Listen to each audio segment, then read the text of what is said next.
Assalamualaikum warahmatullahi wabarakatuh. Selamat pagi teman-teman. Salam sejahtera bagi kita semua.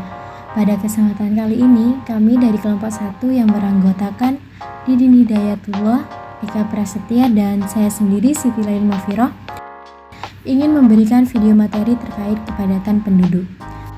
Kalian tahu nggak apa sih kepadatan penduduk itu? Kita mulai dari definisi terlebih dahulu ya.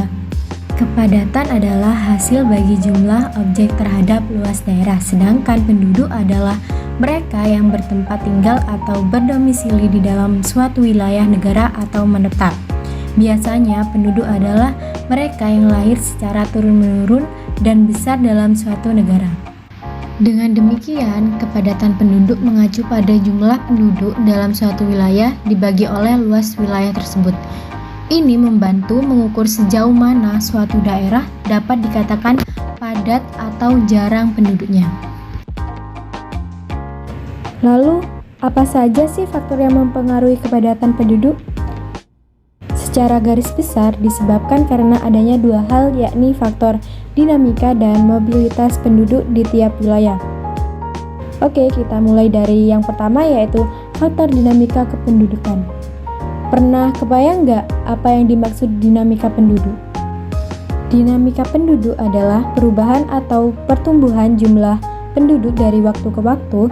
Hal ini disebabkan karena adanya peristiwa kelahiran, kematian, dan perpindahan penduduk. Sebelum itu, kalian harus tahu nih bahwasannya kelahiran dan kematian itu termasuk faktor alami, sedangkan migrasi atau perpindahan termasuk faktor non-alami. Oke, lanjut. Mari kita bahas satu-satu. Yang pertama yaitu angka kelahiran atau natalitas. Merupakan angka yang menggambarkan jumlah kelahiran hidup dalam suatu wilayah pada periode tahun tertentu. Beberapa faktor yang mendukung kelahiran atau pronatalitas. Yang pertama yaitu pernikahan pada usia muda, yang kedua tingkat kesehatan, yang ketiga asumsi bahwa banyak anak berarti banyak rezeki, yang keempat yaitu kebutuhan tenaga kerja khususnya di daerah agraris tradisional, dan yang terakhir yaitu kurangnya informasi tentang pentingnya program keluarga berencana. Beberapa faktor yang menghambat kelahiran atau antinatalitas. Yang pertama yaitu pelaksanaan program keluarga berencana, yang kedua asumsi bahwa anak sebagai beban keluarga, yang ketiga penundaan usia pernikahan.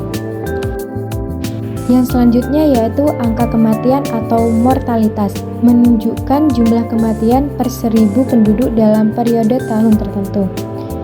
Ada beberapa faktor yang mendukung peningkatan angka kematian atau promortalitas. Yang pertama yaitu rendahnya kesadaran akan pentingnya kesehatan, yang kedua kurangnya fasilitas kesehatan yang memadai, yang ketiga kecelakaan lalu lintas, yang keempat bencana alam, dan yang terakhir peperangan. Berikutnya yaitu beberapa faktor yang menghambat peningkatan angka kematian atau antimortalitas. Yang pertama yaitu tingginya kesadaran akan pentingnya kesehatan, yang kedua fasilitas kesehatan yang memadai, dan yang terakhir yaitu ajaran agama yang melarang bunuh diri. Selanjutnya yaitu perpindahan atau migrasi. Migrasi adalah perpindahan penduduk yang bersifat menetap dari satu tempat ke tempat lain melampaui batas administrasi suatu wilayah. Migrasi terbagi menjadi 4. Yang pertama yaitu angka migrasi masuk, yang kedua angka migrasi keluar, yang ketiga angka migrasi neto, dan yang keempat angka migrasi bruto. Selanjutnya adalah faktor. Yang pertama yaitu faktor mobilitas penduduk. Mobilitas penduduk merupakan pergerakan penduduk dari suatu daerah ke daerah lain, baik untuk sementara maupun untuk jangka waktu yang lama atau menetap secara permanen. Mobilitas seperti ini disebut mobilitas fisik. Ada dua jenis mobilitas fisik. Kedua jenis mobilitas itu adalah mobilitas permanen dan mobilitas non-permanen. Lalu, apa sih mobilitas permanen dan mobilitas non-permanen itu? Mobilitas permanen disebut juga migrasi. Mobilitas permanen adalah perpindahan penduduk untuk menetap dari suatu tempat ke tempat lain melewati batas administratif atau batas politik atau negara. Mobilitas permanen dapat dikelompokkan atas mobilitas internal dan mobilitas eksternal. Mobilitas internal adalah perpindahan penduduk dari suatu wilayah ke wilayah lain dalam suatu negara. Bentuk-bentuk mobilitas internal antara lain sebagai berikut. Yang pertama yaitu urbanisasi. Urbanisasi adalah bertambahnya proporsi penduduk yang berdiam di daerah perkotaan yang disebabkan oleh pertambahan penduduk wilayah perkotaan dan akibat perluasan daerah perkotaan. Yang kedua yaitu ruralisasi. Ruralisasi adalah perpindahan penduduk dari kota kembali ke desa. Yang ketiga yaitu transmigrasi. Transmigrasi adalah perpindahan atau kepindahan penduduk dari suatu daerah untuk menetap di daerah lain yang ditetapkan di dalam wilayah Republik Indonesia. Selanjutnya yaitu mobilitas eksternal. Mobilitas eksternal yaitu perpindahan penduduk dari suatu negara ke negara lain. Bentuk-bentuk mobilitas eksternal antara lain sebagai berikut. Yang pertama yaitu emigrasi. Emigrasi adalah perpindahan penduduk dari tanah air sendiri ke negara lain untuk tinggal menetap di sana. Yang kedua, imigrasi. Imigrasi adalah perpindahan penduduk dari negara lain masuk ke negara kita. Yang ketiga, remigrasi. Remigrasi adalah kembalinya penduduk suatu negara ke tanah airnya sendiri setelah pindah dan menetap di negara asing. Lalu, apa yang dimaksud mobilitas non-permanen? Mobilitas non-permanen adalah perpindahan penduduk untuk sementara waktu dari suatu tempat ke tempat lain.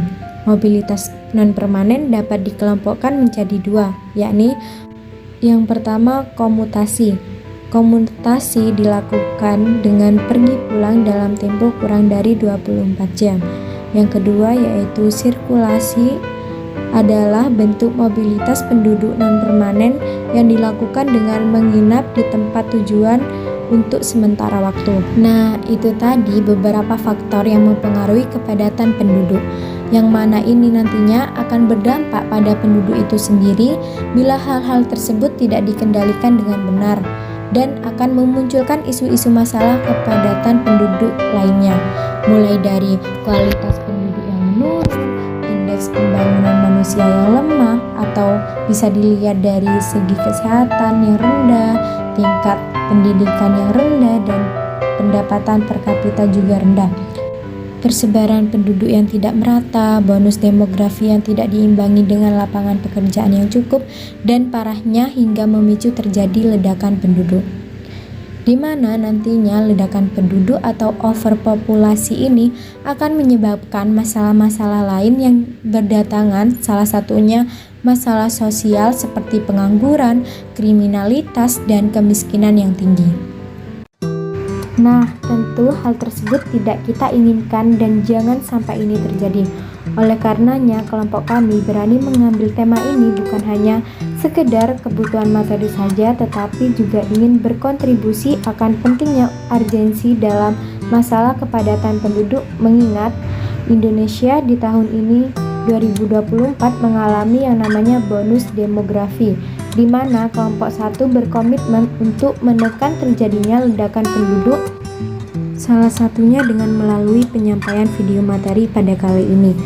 Kami berharap pada tahap ini negara kita, Indonesia, bisa berhasil mengendalikan kepadatan penduduk serta mengintegrasikan tentang pentingnya materi kependudukan kepada peserta didik, sehingga kita mau tidak mau harus sadar dan siap menghadapi ini agar Indonesia bisa mewujudkan generasi emas yang akan datang. Oke, sekian segitu saja pada materi kali ini. Terima kasih. Wassalamualaikum warahmatullahi wabarakatuh.